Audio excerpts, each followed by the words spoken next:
সাধারণত মহিলারাই রান্নাবান্নার কাজ শেষ করে রান্নাবান্না করে থাকে পরিবারের জন্য, কিন্তু মহিলাদের বাইরেও যে পুরুষরাও যে ভালো রান্না করতে পারে তার দৃষ্টান্ত কিন্তু আমি নিজেই। আমিও কিন্তু খুব ভালো রান্না করতে পারি।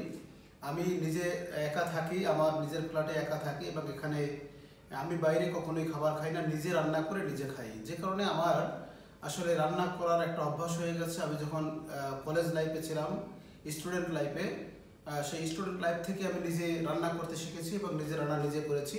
আজ আমি আপনাদের একটু রান্না কিভাবে রান্না করতে হয় সেটা দেখানোর চেষ্টা করছি। আজ আমার প্রধান আইটেম হবে ডিমের ডাল চচ্চড়ি। আসলে ডিমের ডাল চচ্চড়ি নতুন একটা আইটেম।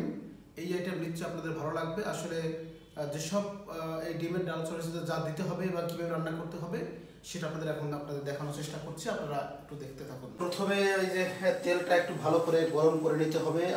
আপনারা জানেন যে আসলে তেলটা ভালো করে গরম না হলে যে মশলাগুলো সেগুলো কিন্তু আসলে ভালো হয় না।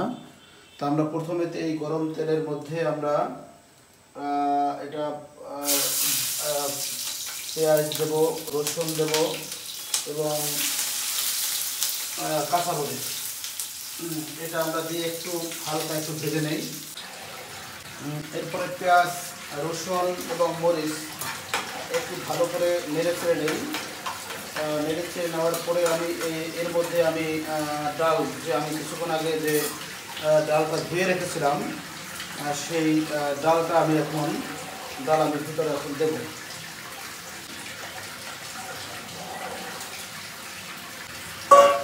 এখন ডালটা দেওয়ার পরে আমি এখন এই যে পেঁয়াজ, রসুন, তারপরে কাঁচামরিচ, এটার সাথে আমি ভালো করে মিক্সড করে নেই এবং হালকা জাল দিচ্ছি আমি, যাতে এটা একটু ভাজা হয় আর কি। এখন সেই পরিমিত লবণ যেটুকু লাগবে সেই লবণ আমি এখন দিয়ে রাখছি। দিয়ে একটু ভালো করে মিক্সড করে নিই। লবণটা দেওয়ার পরে এখন এগুলো সুন্দর করে একটু নেড়েছে সব মিশিয়ে রাখি, যাতে ডালের সাথে ভালোভাবে লবণটা মিক্সড হয়ে যায়। সেটা একটু করে জালটা একটু বাড়িয়ে দেই, একটু বাড়াতে হবে।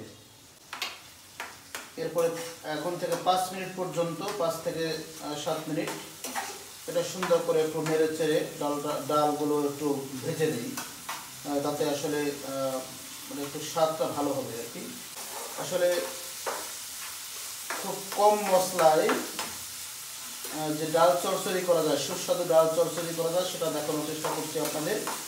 যে আমি খুব কম পরিমাণে মশলা ইউজ করব এবং তেলের পরিমাণে কম হবে। আমরা এখন এই ডালটা ভেজে নিচ্ছি, অল্প আরও 3-4 মিনিট লাগবে। ডাল ভাজা শেষ হওয়ার আগে আমরা এর মধ্যে একটু হলুদের গুঁড়ো আমরা একটু মিক্সড করে নেব। পরিমাণ মতো একটু হলুদের গুঁড়ো আমি দেখাচ্ছি, আর একটু লাগবে। এই হলুদের গুঁড়োটা মিক্সড করে নিলাম। এটা মিক্সড করার কারণ হলো যে এই ডালের সাথে হলুদের গুঁড়োটাও কিন্তু ভাজা হয়ে গেল, যে কারণে হলুদের যে একটা অনেক সময় হলুদের গন্ধ হয়, সেই মানে গন্ধটা থাকবে না হলুদের, যে সেই গন্ধটা দূর করার জন্য আগেই আমরা হলুদটা একটু ভেজে নিলাম।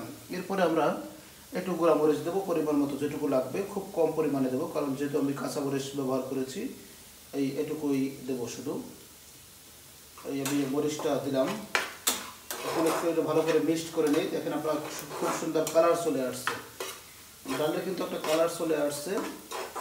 ভাজা প্রায় শেষ। ইতিমধ্যে আমি লবণ দিয়েছি, হলুদ মরিচ দিলাম। আর অন্য কোনো মশলা আমি ব্যবহার করবো না, শুধুমাত্র জিরা এবং ধনিয়া পাতা ছাড়া অন্য কিছু আমি ব্যবহার করবো না। আমার ভাজা প্রায় শেষ হয়ে গেছে, একটু ভালো করে নাড়িয়ে নিচ্ছি। এখন আমি যেহেতু ভাজা প্রায় হয়ে গেছে, আর একটু হোক, আর 1 মিনিটের মতো লাগবে। একটু ভালো করে নেড়ে নিই যাতে আসলে মশলাটা নষ্ট করে না যায়। এখন আমি মোটামুটি ভাজাটা আমার ক্লিয়ার। এখন আমি পরিমাণ মতো আমি জল দেবো, যতটুকু জল লাগে।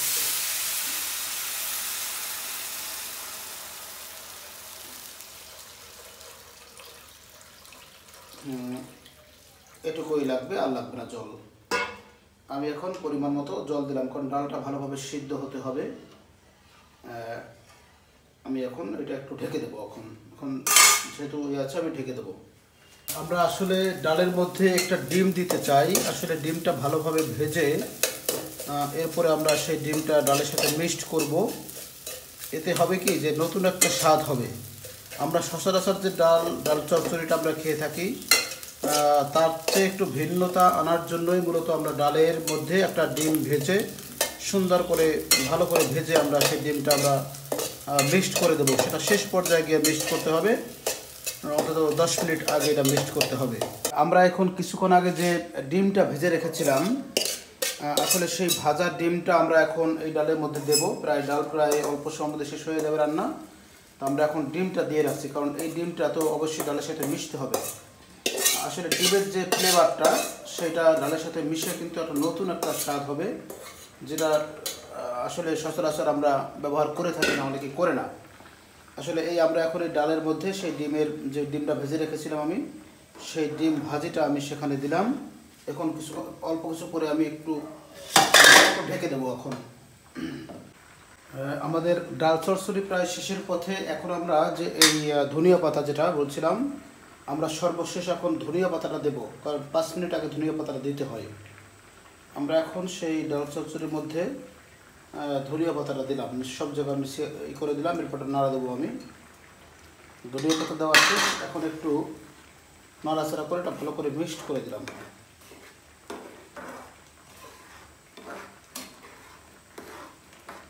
ধনিয়া পাতা দেওয়ার পরে অন্তত 5 মিনিট আমরা একটু ঢেকে রাখি।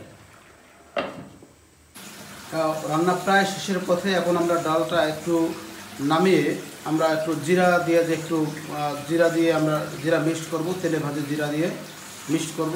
আমরা এখন ডালটা নামিয়ে রাখছি।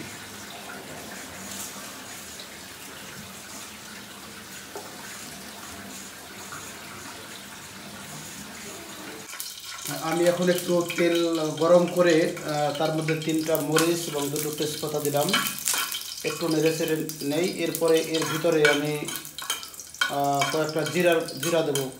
যেহেতু জিরা গুঁড়া দিচ্ছি না আমরা, আস্তা জিরা আমরা দিয়ে একটু ভেজে তারপরে এটা মিক্সড করব। আমরা এখন এর মধ্যে কয়েকটা জিরা দিয়ে দেবো, ভালো করে ভেজে নেই।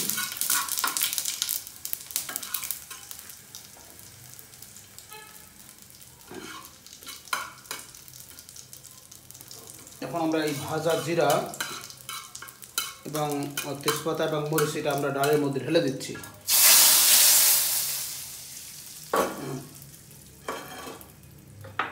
এরপরে পুরো ডালটা আবার নতুন করে আমরা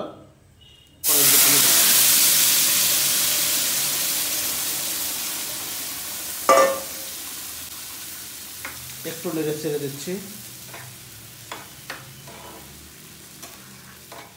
2 মিনিট জাল দেবো ঢেকে দিয়ে।